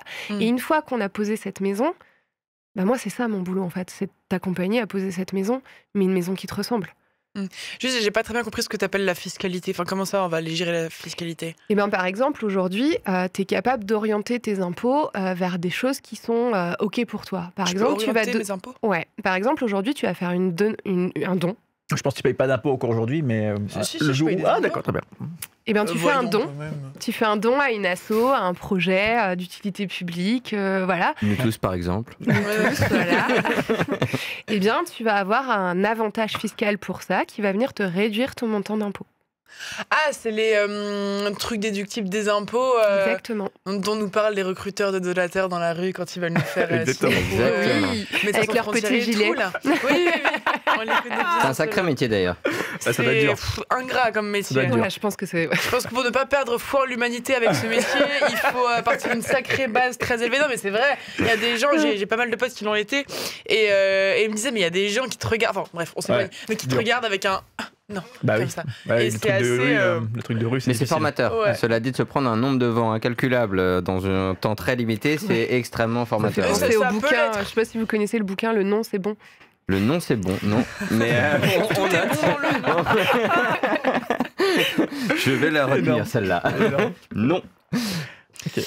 Ok. Est-ce que ça répond déjà un peu Parce à... que, ok, du coup, en gros, ce que je dois faire, si je résume, en très très gros, c'est me faire un petit pécule de côté, le poser à la banque, et dès que je peux investir dans l'immobilier. Ouais, alors c'est pas forcément la banque ou pas la banque, mais il y a une partie de ton matelas de sécurité qui doit rester à la banque pour qu'il soit dispo tout de suite. T'as une galère, t'as un pépin, t'as quelque chose, tu perds ton boulot, j'en sais rien, hop, t'as Ouais. quelque chose, tu peux te dire que tu peux payer ton loyer, que tu peux... Voilà. Et ensuite, t'as deux choses, c'est de la liquidité et de l'immobilier. Si tu poses ces deux plans sur ton objectif et si c'est important pour toi, il y a des gens, ils n'ont pas du tout envie de faire de l'immobilier. Je te dis ça à toi parce que tu me parles d'avoir ton petit chez toi et ton espace. Ouais. Mais voilà, c'est les deux piliers, en gros, dans la construction du patrimoine qui, pour moi, ouais, sont ce que les gens, de manière générale, ont envie d'avoir. Ouais. Ok. Ah, parce que rien que sur l'immobilier, dans l'endroit où je travaille, il y a aussi, dans l'espace de coworking, il y a aussi un agent immobilier qui bosse et qui, lui, pour le coup, nous rabâche oui, non, mais la vie, elle est dure pour les propriétaires, c'est super compliqué de... Je sais même pas quoi. C'est dur. Non, il a des arguments. En vrai, il a des arguments. J'arrive juste pas à les retenir. Mon cerveau ne peut pas les retenir. Oui, c'est très compliqué de rentabiliser en fait le fait d'être propriétaire d'un appartement et de le louer après derrière. Ça prend des années à rentabiliser et il y a beaucoup d'insécurité. C'est pour ça que, enfin moi, ça m'avait assez étonné qu'ils disent ça, sachant qu'effectivement, je vois quand même pas mal de monde qui se met à investir dans l'immobilier et qui investissent depuis déjà un moment. Mais c'est, enfin. Du coup, c'est quand même mieux que... Enfin, c'est un des trucs les plus sûrs, quoi. Alors, j'ai envie de dire, il n'y a pas de sûr, pas sûr. En fait, que ça relativement. soit l'immobilier, que ça soit les marchés, c'est des marchés. Le marché immobilier, il fluctue. Aujourd'hui, on a vu ce qui s'est passé ces derniers temps. On a eu une flambée des taux. L'immobilier, il a connu des moments difficiles. Du coup, les prix ont un peu baissé. Alors, Strasbourg, c'est un écosystème très particulier, mais dans plein d'autres endroits, ça a baissé. À À Paris, Strasbourg, ça a baissé aussi, non? un peu, ouais, mais moins que si on est un peu dans les campagnes. Ou, mais voilà, donc...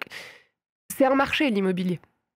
Comme un autre marché. C'est juste qu'aujourd'hui, c'est un des marchés préférés des Français. C'est une valeur sûre, on se dit, c'est une croyance qu'on a posée de ça c'est sûr, c'est machin. Ah, c'est une croyance. Alors, je vais te donner un exemple très clair. Comme l'argent. Comme tout. Je vais te donner un exemple très simple. Aujourd'hui, un couple qui se sépare. Expérience vécue. Un couple se sépare, il a acheté sa maison dans les années Covid, où on a acheté une maison, où il y en a même certains, ils ont acheté des maisons sans même les visiter parce que ça partait comme des petits pains, on empruntait à moins d'1%. Aujourd'hui, ce couple, il revend cette maison parce qu'il se sépare. Sauf qu'il ne le revend pas au prix où il l'a acheté. Ah bah ouais, mais l'immobilier, c'est sûr, je peux pas perdre d'argent. Bah non, parce qu'en fait, le marché a changé. Et le moment où vous avez acheté, les prix de l'immobilier étaient chers, mais on empruntait dans une anomalie de marché complète à moins de 1%. Aujourd'hui, les gens, ils empruntent, on est à 3,50. Donc forcément, en face de vous, vous avez des gens qui ont une enveloppe qui est moins importante parce qu'ils ont une grosse partie de leur enveloppe qui va à rembourser un crédit à la banque. Donc, ils ne peuvent plus acheter ce bien au même prix que vous l'avez acheté à l'époque. Et est-ce que malgré tout ça et toute notre conversation sur l'argent, est-ce que tu rêves d'un monde sans argent ou pas? Alors moi, je l'ai rêvé, ouais. J'ai rêvé d'un monde de troc. J'ai rêvé à... Je pense qu'à un moment donné, j'avais cette croyance que l'argent, c'était mal, ça finançait des choses qui n'étaient pas OK. Voilà, c'est ces images qu'on peut avoir. Potentiellement, c'est quand même le cas, à certains endroits. À certains endroits, oui. Dans certaines banques, moi, je ne lui mettrais pas des sous, par exemple. Mais aujourd'hui, on est aussi, nous, acteurs. Et en fait, c'est aussi ça, c'est qu'aujourd'hui, j'ai envie de redonner aux gens le pouvoir d'agir sur cette question financière et de pouvoir choisir dans quoi ils ont envie d'investir. Dans des choses qui ont du sens pour eux. Et moi, je sais qu'il y a des projets que j'adore pousser chez des clients parce que c'est des choses qui sont hyper importantes pour moi dans mes valeurs. Et je pense qu'en fait, aujourd'hui, on a le choix à partir du moment où quelqu'un nous donne le panel de ce choix. Et moi, ça, c'est mon métier. C'est d'informer les gens de ce qu'ils peuvent avoir et du panel qui s'offre à eux. Et ensuite, ils choisiront en conscience. Et moi, je pose souvent cette question, parce que moi, je suis très engagée aussi sur les valeurs écologiques. Mais j'entends aussi la notion d'écologie intérieure. C'est-à-dire que quand on est hyper aligné avec ce qu'on fait, ce qu'on pose et pourquoi on le fait, c'est OK aussi. Et aujourd'hui, moi, je pose cette question qui est devenue une obligation réglementaire de notre métier, et super, de demander aux gens si aujourd'hui, c'est important pour eux d'orienter les choses vers des choses écologiques, socialement responsables, avec des entreprises, avec des vraies réflexions sur de la gouvernance. Eh ben merci, quoi. Ouais. Parce qu'en fait, c'est ça aussi, pouvoir se dire que quand tu files ton argent à la banque, c'est pas toi qui décides de ce que t'en fais, en fait. C'est elle. Et aujourd'hui, tu peux reprendre ce pouvoir en décidant de poser des choses et parfois des petites sommes. T'as des petits do's and don'ts à faire, à ne pas faire, parce qu'apparemment il faut traduire le mot anglais, mais sur comment placer son argent de manière éthique, de manière en tout cas écologique. C'est-à-dire que là, par exemple, Cédric, tu parlais de banques dans lesquelles tu placerais pas ton argent pour des raisons du coup écologiques, c'était ça ? Entre autres. Éthique, en tout cas. Hein. Éthique, c'est-à-dire il y a des banques qui financent de l'armement ou des choses comme ça. Et je suis contre, à titre personnel. Donc, Voilà, est-ce que tu as des... du coup, j'imagine que ça dépend un minimum des valeurs, mais est-ce que tu as des petits conseils pour comment, par exemple... Le coup de cœur placement. Un coup de cœur placement. Séquence coup de cœur placement. Ça part sur un placement de produit, mais... des conseils pour placer son argent de manière éthique. Je crois qu'en fait, il ne faut pas s'arrêter à des labels, à des choses de cet ordre-là, et il faut vraiment aller plus loin que ça. En fait, aujourd'hui, moi, je rencontre mes partenaires au minimum 2 fois par an, et j'échange avec eux. Et je leur demande leur vision, je leur demande où ils en sont. J'ai certains partenaires qui n'aiment pas trop parler de ça avec moi parce que quand on fait de l'immobilier, c'est compliqué de faire de l'immobilier en ayant ses valeurs. Mais on peut faire des choix. On peut tout à fait partir sur faire de l'immobilier. On va rénover de l'ancien et de l'existant, qui va être moins producteur de déchets que de faire de la rénovation neuve, que de faire de l'achat neuf, de la construction. Moi aujourd'hui, je suis en capacité de commercialiser du neuf, mais éthiquement, c'est pas quelque chose qui correspond à mes valeurs. Par contre, j'adore faire de l'immobilier avec de la réhabilitation ancienne et pouvoir travailler sur du mieux logé, mieux. J'ai été éducatrice, j'ai fait des visites en logements sociaux, dans des conditions de logement juste immondes. Je pense que ça c'est une façon et je pense qu'il faut bien que les investisseurs aujourd'hui comprennent une chose, c'est qu'en fait, il ne faut pas se tenir à la façade. Il faut aller creuser. Et il ne faut pas avoir peur d'aller poser des questions. Et c'est marrant parce que juste pour revenir en 2 secondes sur ton modèle économique dont tu as parlé dans la première partie de l'émission, peut-être tu vas te moquer de moi, mais moi ça m'a fait penser au modèle économique d'un influenceur ou d'une influenceuse qui va justement avec des partenariats, va proposer tel ou tel service. Je prends l'exemple de NordVPN qui est utilisé par tous les influenceurs littéralement et influenceuses. Et quand tu cliques sur ce lien, t'as de la réduction parce que c'est tel influenceur qui t'a donné le lien. Et après, lui, il va toucher une commission sur l'abonnement de la personne. Ok. Et donc tu me dis ça en mode ok, tu découvres. Ok, je comprends. Système d'affiliation. J'ai pas de site d'Insta, donc il faut que moi je suis très ok boomer sur ces questions. Il faut vraiment que je m'y mette. Ça me fait penser à ça. En fait, du coup, moi je me demandais si c'était ton modèle économique, il venait de toi, c'était toi qui avais imposé ce modèle économique-là. Et si c'était le cas, est-ce que tu t'étais inspiré de ça pour créer ce modèle économique-là pour ton métier ? Alors clairement non. Je suis pas à l'initiative de cette invention. Par contre, elle colle réellement à ce que je veux. Et en fait, aujourd'hui, je pense qu'il faut s'inspirer des choses qui font sens pour nous. Et moi, il y a une chose qui est hyper intéressante et que j'aime beaucoup que mes clients puissent dire, c'est que je suis pas là pour poser des produits et je suis surtout pas là pour forcer la main. Et ça, c'est hyper important. En fait, le produit, c'est l'outil. Mais en soi, c'est tout le travail qu'on a fait avant. Et j'ai des fois des... C'est là la clé de l'accompagnement humain. Ouais, et c'est ce que j'aime. Moi, si je pouvais ne pas faire la suite, franchement, je la déléguerais avec plaisir. IA. Robotisation, automatisation. Mais je trouve que c'est hyper chouette de pouvoir aussi aller sélectionner des produits qu'on connaît en lien avec ce que sont les gens et quand on sait que ça va coller avec ce qu'ils sont. C'est du sur-mesure. Ouais. Et moi, ça m'éclate. Vraiment profondément. Merci beaucoup, Johanna, pour cette chronique. Avec Merci. plaisir. Et à la prochaine émission ensemble. À bientôt. Hâte de te À revoir. bientôt. Merci beaucoup. Bande de fraîcheur. Au revoir. Oh, d'un coup, c'est tempête ici. Très bien. Eh bien, tout de suite, on passe à la chronique de Cédric sur un petit peu Ouais. les questions que tu as préparées. Après tant de fraîcheur, je vais essayer de rester un petit peu frais aussi. Non, moi, tu nous as dit une phrase dans la préparation de ce moment qui m'a interpellé et j'ai juste envie de voir ce que tu as à nous dire là-dessus. Et j'ai envie de dire, ne jamais dire jamais. A priori, c'est quelque chose qui te colle à la peau. Tu disais, je ferai jamais le travail de gestionnaire de patrimoine. Bon, hein, on y est. Je me marierai jamais, si j'ai bien compris. Voilà, et je serai jamais maman. Ouais. Bon, visiblement, Wow. si j'ai bien compris, il y a toutes les cases qui se sont cochées finalement. Est-ce que ça... Alors, ne jamais dire jamais, ok, mais au-delà de la blague, est-ce que ça ne doit pas nous apprendre quelque chose sur... je sais pas, les intentions qu'on a, comment est-ce qu'on se projette pour l'avenir, l'ouverture, enfin, est-ce que toi, ça t'a appris quelque chose finalement de... Tu te disais que tu ferais pas et puis tu l'as fait. Je crois que c'est la notion du lâcher-prise. Ouais. Qui était clairement pas mon fort, que j'apprends déjà par le fait d'être passé entrepreneur. Parce que je pense que ça a été le plus gros des exercices pour moi. Et en fait, toutes ces choses-là se sont succédées, en fait. Je sais pas qu'est-ce qui a été de l'œuf ou la poule le premier, mais voilà, c'est le fait que mon mari voulait des enfants, pas moi. Je lui ai dit, ok, je veux bien me marier si tu veux. Sauf que du coup, quand on a décidé de se marier, je suis tombée enceinte. Quand j'ai eu ma fille, c'est le moment où j'ai commencé à me poser ces questions sur la gestion de patrimoine pour aller plus loin. Enfin voilà, en fait, tout a été interconnecté. Et je pense que il y a aussi cette question où la vie, elle sait ce qui est bon pour nous à un moment où ça arrive et ensuite, on y va. Et je pense que ça a été beaucoup la notion de lâcher prise et de faire confiance.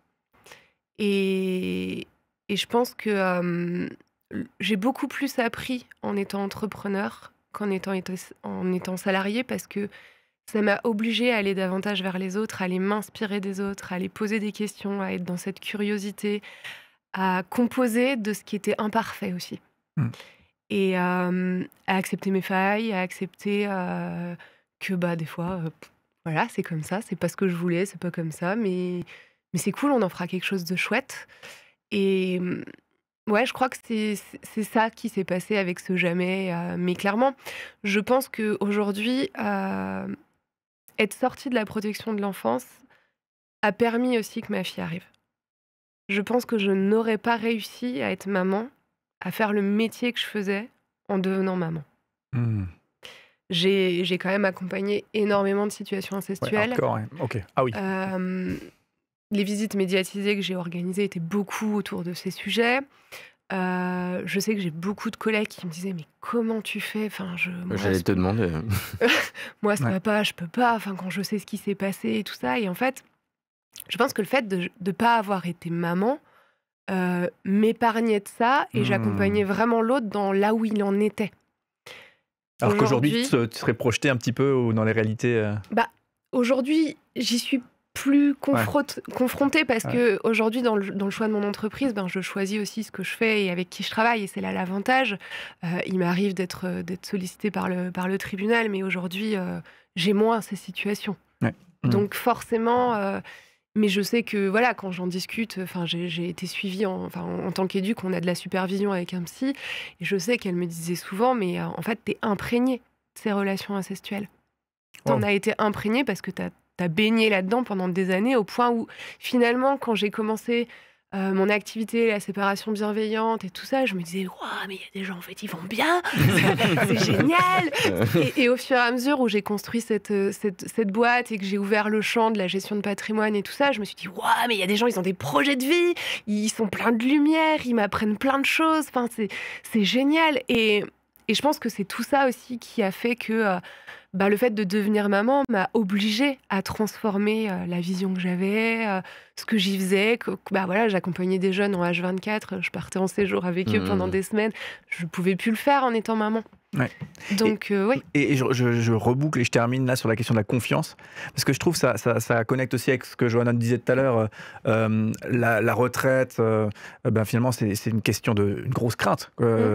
J'ai plus confiance dans le système qui me dit qu'on va prendre soin de moi quand je pourrais plus prendre soin de moi-même.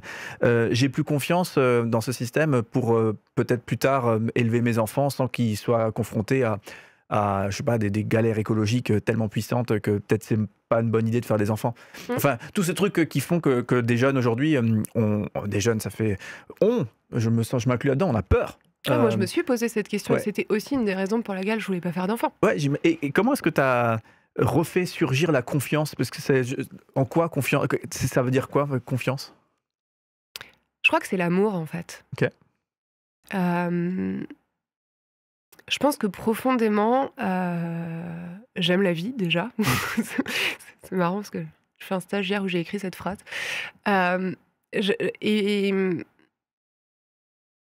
j'ai confiance en la vie, mais je pense aussi que ma fille, elle est arrivée à un moment où c'était pas du tout prévu, je n'étais pas du tout prête, c'est venu bousculer plein de choses. Je m'étais enfin dit, ça y est, il n'y a plus du tout de salariat, je me lance à 100%, on y va. Et paf. Allez. Et je pense qu'en fait, c'était son chemin et c'était le mien de se rencontrer à ce moment-là. Et c'était une évidence pour moi. Donc je pense que c'est la notion aussi de la surprise. Et les surprises, moi, j'aime bien. J'aime bien les surprises. Accueillir, quoi. Ouais, je crois que ça a été la plus grosse épreuve pour moi de lâcher prise. Et j'ai vécu une grossesse que je souhaite à tout le monde. J'ai kiffé ce que j'ai vécu, alors que c'était pas du tout un désir. Okay. Mais au même titre que j'ai adoré mon mariage, alors que c'était pas du tout non plus un rêve. Ou au contraire, j'étais même anticonformiste sur ces questions en disant ouais, je m'en fous, je veux pas ça. Donc oui. Mais voilà, j'ai fait quelque chose à mon image. En fait, je l'ai transformé et j'en ai fait quelque chose qui me ressemblait. Et c'est ça qui est important pour moi aujourd'hui, c'est de rester aligné sur ce qui est vraiment important pour moi et pourquoi je l'ai fait. Et je me suis clairement mariée par amour. Et cet enfant est le fruit d'un amour incroyable. Et j'ai eu le soutien de mon conjoint dans tout ce que j'ai entrepris aussi. Et c'est ce qui m'a permis d'avoir confiance en moi, confiance en nous, confiance en l'avenir, en fait. Okay. Comme quoi les rêves peuvent se transformer. Complètement. Et du coup, merci à toi pour cette question et merci à toi pour l'authenticité de cette réponse qui m'a touché. Je l'ai senti là sur le plateau au niveau émotionnel, vibration. On va lancer tout de suite le principe universel proposé par Bernard Maufra sur le projet m'a choisi, auquel on rebondira derrière. Le projet m'a choisi. Ce principe-là propose de prendre l'hypothèse que votre projet, votre but, vos objectifs, votre intention, ce n'est pas vous qui les avez choisis. L'idée, c'est de reprendre cette situation en l'inversant et en faisant comme si c'était ce projet qui vous aurait choisi. Bonjour, je m'appelle Bernard Maufra, je suis consultant en communication, fondateur de Smart Group. Bien sûr que vous avez choisi votre projet, mais là, l'idée, c'est d'envisager l'histoire suivante. Dans l'inconscient collectif, il y a un projet qui se promène, donc avec ses petites ailes de projet, là, dans l'inconscient collectif, et il cherche un être humain à travers qui il va pouvoir s'incarner. Un être humain qui va être capable de créer les conditions dans lesquelles ce projet va pouvoir se réaliser, donc trouver une existence matérielle et concrète, alors que le projet, au départ, c'est simplement une idée ou une intuition, c'est immatériel, et c'est une réalité qui est davantage intérieure. Et bien ce projet, qui est-ce qui l'a choisi? C'est vous. Et vous êtes entré en résonance avec, et puis ça vous a inspiré, et puis vous avez commencé à mettre en place les conditions pour qu'il existe. Et l'idée, c'est de regarder tout ce que vous gagnez en mettant le projet à l'origine de votre relation avec lui. Vous allez sentir l'impact le plus important, c'est-à-dire que l'enjeu, c'est le projet. L'enjeu, ce n'est pas vous. Donc immédiatement, grâce à ce point de vue, vous commencez à ne plus être sous pression, ne plus avoir de problèmes de légitimité, ne plus avoir tout un tas de freins psychologiques plus ou moins réels, parce qu'en réalité, l'enjeu, c'est pas vous, c'est pas est-ce que vous allez y arriver, est-ce que vous êtes capable, est-ce que vous êtes suffisamment intelligent, est-ce que vous avez suffisamment de cœur. Non, celui qui est responsable de la situation, c'est le projet. Et donc vous avez tout à disposition puisqu'il vous a choisi le projet. Et un projet n'est pas assez idiot pour choisir quelqu'un qui ne serait pas compétent. Voilà, donc c'est ça l'avantage de l'utilisation de cette hypothèse, et chacun peut la considérer comme réelle ou non, chacun peut le vivre à sa manière, mais il est toujours intéressant d'accepter la possibilité que les choses pourraient se passer comme ça. Et vous, si votre projet vous a choisi, pourquoi il vous aurait choisi ? Merci à Bernard pour son impertinence et ses partages pédagogiques autour du projet M'a choisi. Comment ça résonne pour toi ? Alors moi, je voulais savoir comment vous choisissez cette capsule, en fait. C'est le hasard et le vivant. Tu parlais de « je fais confiance en la vie ». Figure-toi que la vie a choisi que c'était la capsule qui allait apparaître. Ouais, moi, cette capsule, elle m'a énormément touchée parce qu'en fait, je le dis souvent, que le métier de gestionnaire de patrimoine m'a choisi. Et Ok, en fait, donc c'est Avec relié. les petites Est-ce que tu as voyé Ouais. les petites ailes, c'est ça ? En fait, ça m'a énormément parlé et ça m'a même énormément émue parce que, clairement, j'ai jamais voulu être gestionnaire de patrimoine et jamais de la vie j'aurais imaginé ça. Et en fait, ce projet, ouais, il est venu à moi un peu comme ça. Enfin, il était là, j'étais libre. C'est un peu ça. J'avais envie de réfléchir à d'autres choses. J'avais aussi besoin de, moi, construire le mien de patrimoine, de sécuriser des choses. Et en fait, les choses, elles ont débarqué comme ça et elles se sont faites assez facilement. Et je le dis de manière hyper simple, mais aujourd'hui, il se construit encore. Je pense que, ouais, il est toujours en cheminement, ce projet. Mais du coup, pourquoi il t'a choisi au départ ? Et là, je vais prendre le nom. On va lui mettre un nom qui est le fil d'Estia. Mhm. Pourquoi il t'a choisi ? Alors, le fil d'Estia, c'est assez drôle. J'ai fait une soirée avec des copains dans un labyrinthe de maïs. Dans un labyrinthe de maïs. Voilà. Ça, je vois, mais en soirée, je vois pas. Mais d'accord. C'était en nocturne. Ok. C'était ouvert au Mais dans public un ou vrai c'était- C'était une rave. Et en fait, j'étais en train de réfléchir au nom de ma boîte, à tout ça, et j'avais beaucoup le mot d'Estia, parce que Estia était la déesse du foyer, celle qui veillait sur le feu pour qu'il reste allumé. C'était un peu ce côté... Dans quelle tradition ? Je crois que c'est grec. Ok. Et donc, du coup, j'avais ce mot, il y avait Sta en version romaine, et donc Estia en version grecque. Et donc, j'étais très connectée à ce mot Estia, mais ça me suffisait pas. J'avais quelque chose que je voulais rajouter. Et en fait, j'étais dans cette recherche. Et puis, donc, on est dans ce labyrinthe, machin. Et je sais pas, à un moment donné, je leur dis, mais il faudrait tous qu'on se donne la main et qu'il y en ait un qui reste en dehors pour pouvoir retrouver la sortie. Et là, il y a eu un espèce de truc. Et puis après, je discute avec une autre copine et tout. Et on parle de la mythologie du fil d'Ariane. Et là, mais oui, mais bien évidemment, en fait. Et en fait, c'est né comme ça parce qu'en fait, les gens, peu importe qui est dans quelle activité, ils ont leur minotaure, ils ont leur monstre à eux qui est dans ce labyrinthe. C'est pas le mien. Par contre, moi, je suis en dehors de ce labyrinthe et je leur ai donné un fil. Ils sont repartis dans ce labyrinthe en ayant le sentiment, en tout cas, d'avoir une porte de sortie si jamais c'était trop complexe ou que le monstre était beaucoup trop impressionnant pour pouvoir y aller tout seul. Et moi, je rentre pas dans ce labyrinthe, en fait. C'est pas mon combat, c'est pas mon histoire, c'est pas tout ça. Par contre, je suis là. Et si on tire sur le fil, je suis là. Ça résonne, j'ai accompagné c'est beau. une porteuse de projet qui avait aussi mentionné, je savais pas qu'Estia était une déesse, qui avait mentionné dans le nom de son entreprise une déesse aussi, éthiopienne là pour le coup.